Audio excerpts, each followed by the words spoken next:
Hello, welcome to Eyewitness Report on Channels Television. Pictures and videos you send to our portal daily are the main drivers of this platform, so keep them coming. Today, residents of Ofada protest over 10 months of blackout in their community. They want IBDC to reach out to them. Ajegunle community in the Ikorodu area of Lagos are worried that the relocation of the only secondary school in their locality has created an educational gap for their young ones, which could derail the prospect of a bright future. This and more on Eyewitness Report. I'm Chris Elems. About 10 years ago, the only secondary school in Ajegunle in the Ikorodu area of Lagos was relocated after they suffered from flooding, which also affected most parts of Lagos. Today, the people say they have waited for too long for the return of their school, as the distance covered by their children daily to get to school is posing a lot of threats to their studies. They want the Lagos state government to intervene and get them back to the classroom. We visited and now present our findings. Ajegunle Ikorodu is one of the several communities along the major road leading to Ikorodu in Lagos. While it was predominantly dominated by the Ijos and Ilaje, it now has several other ethnic groups residing here.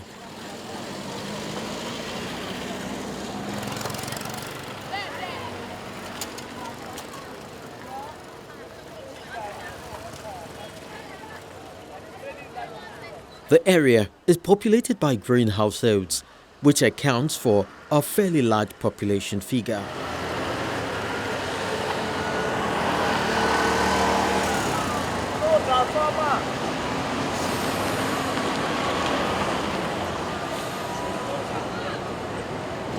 Ajegunle has a primary school with almost 1,000 pupils.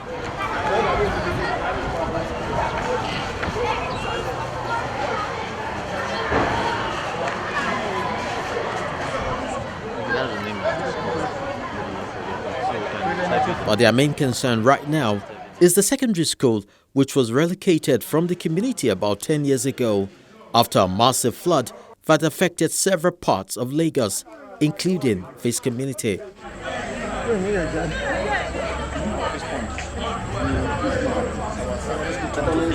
The people want it back, as the relocation has created a lot of problems for the students and parents alike.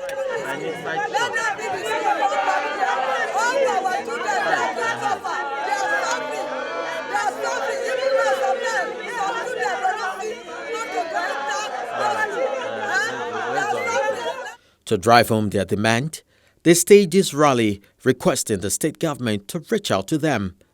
The community head speaks on their concerns. During the relocation of our school, we lost about over six children to motor accident.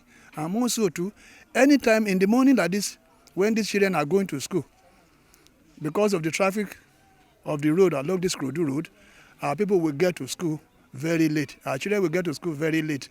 And also too, at times, the buses, the commercial vehicles will refuse to carry them because of transport-wise. They will not carry them.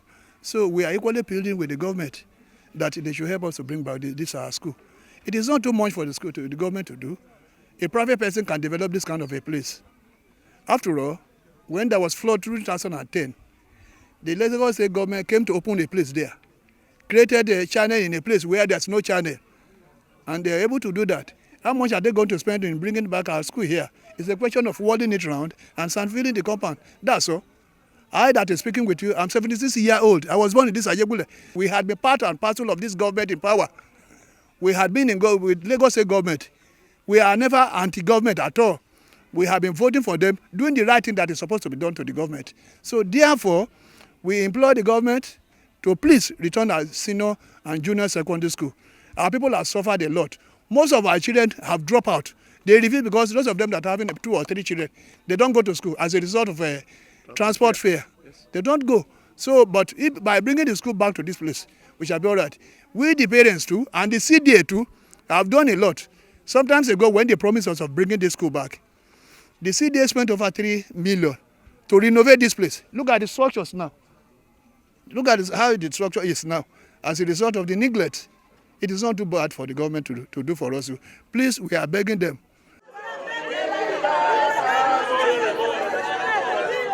Other members of the Ajegunle community, one after the other, expressed their fears and reservations while sharing their experiences.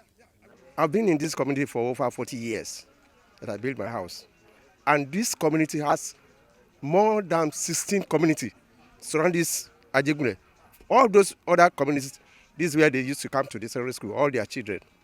But since they are packed up these secondaries for the past 10 years ago, we have a problem. All our children going to the school, at times they will trek from Ajegunle up to the mile 12. You know, it's a problem. Some people have 3, 4 children.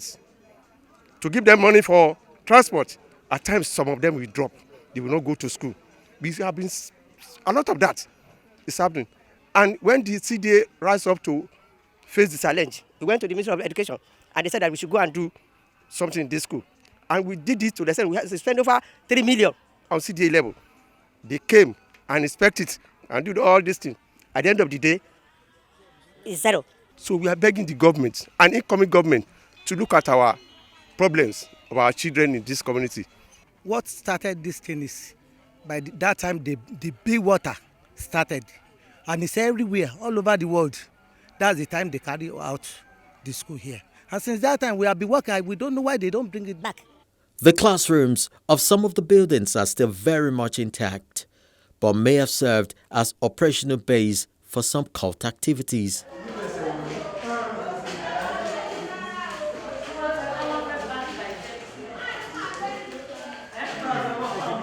The people fear what is to come if young ones are exposed to so much discouraging situations while seeking education. Since the students were relocated, it has been so sad. Our children here, they have undergone series of problems. Many of them had accidents on the way. Many of them could not make it because because of the traffic, before they get to school, they want to be clean, the students they will run back home. So in this area, many of our students are now dropouts. So these are the problems that is giving the parents here concern. So since the students have resumed, this community, we came together, we contributed, we did a lot of things to put the school in a proper shape. But to no avail, we appeal to government, we had series of letters. Today now, many of our schools, if you go around, many of our students, you see them, they could not go to school because their parents could not afford the transport alone. Transport from our community to where they are relocated, it costs them to and fro almost about 300 naira, excluding feeding in the morning and the afternoon. And another thing that is very pathetic is that in most cases, these children, they have to leave home on time. Some of them will leave home around 4:30 because of the traffic. Because you can imagine students who have been code for almost about 2 or 3 hours before you get to school. What are you going to learn? What are you going to assimilate? Many of them on the way because there's no light, because of the darkness. Some of our guests are raped on the way, and they came back and confided, their parents came to the CDA and confided in us. So these are the problems that's confronting our students in this community. So we are sincerely appealing to the government, to the present government or to the incoming government, that they should look into, as a father, that they should look to the condition of these children. These are the features of our country. As in, when we are talking about features, we talk about the children, as in, who are becoming to be the leaders of this. We all know that leaders are leaders of tomorrow. Please, I want government to come together because we've written to them a lot of letters. Thank God you've been in each of these classrooms. You see how, as in, things are. Then, like that, the other ones there, if they put things in place, as in, if they give us standard ones, you'll see that the children will come around. They will be learning. They will be given, as in thorough education. They will learn. Then the parents will be happy. They will be elated about this thing I'm talking about. We reached out to the local authority to find out what has been done to help the community get their school back. We are not happy with the situation of things, but we have been trying, especially on the tenure of this current chairman, Mayor Shinawo. We've seen letters from the community. The city always come up with it. And to what you also know, that secondary school is not under the local government. If it is something that we can do, as you can, I don't know, maybe you have been to the school, you see how fast the land is and very close to the water. We have done a lot in the writing down to the state. When the current chairman was the secretary to the local government under the late chairman of me, and I was the PA to the chairman then, I knew to the chairman they've written to the state. Then the former deputy governor, Excellency SAMSON, was aware. She came personally just to let them know our effort that we have pushed this to the right quarter, and we have not stopped. We are still working on it. We still implore them that we'll do something, and the chairman is seriously working on it. We believe very soon.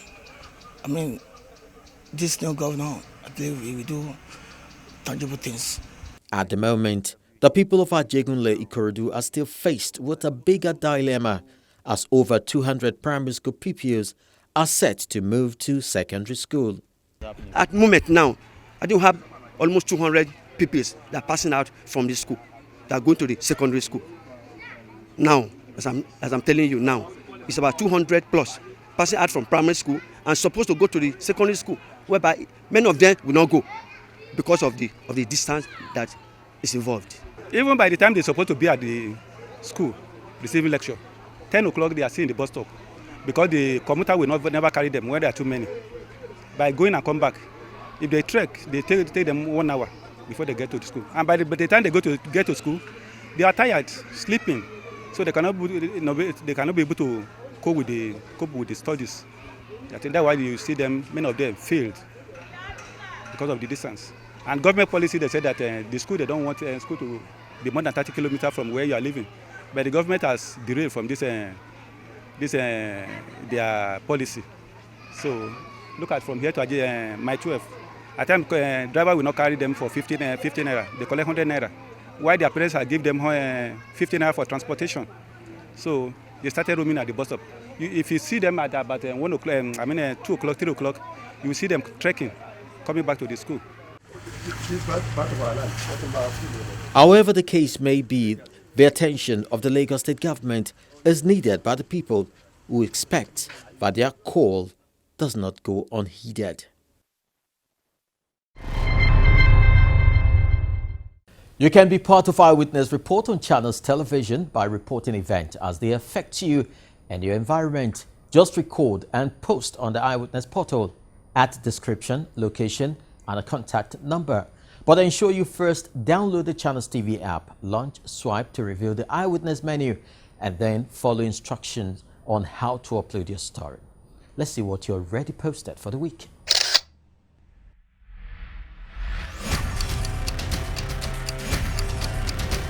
Our first photo shows what residents of Ishawo in the Ikorodu area of Lagos whenever it rains. The roads are completely impassable, leading to stranded residents. Our eyewitness hopes the Lagos State government would help them put the nightmare behind them. He wants the road fixed. The video of a young boy drawing the portrait of a lady caught our attention as the world celebrates Children's Day.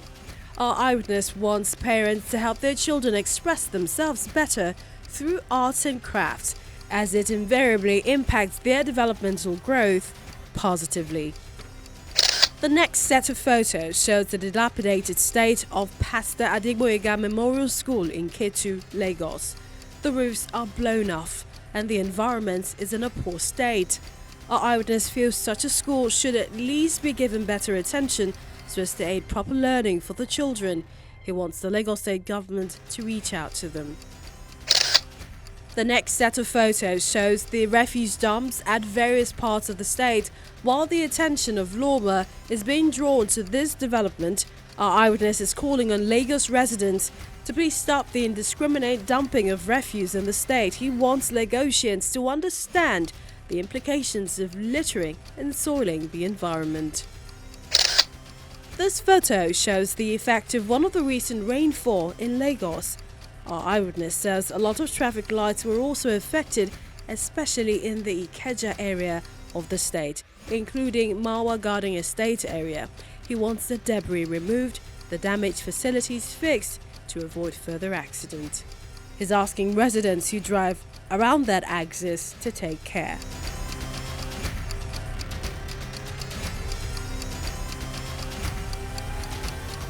Those are your shots. To keep them coming.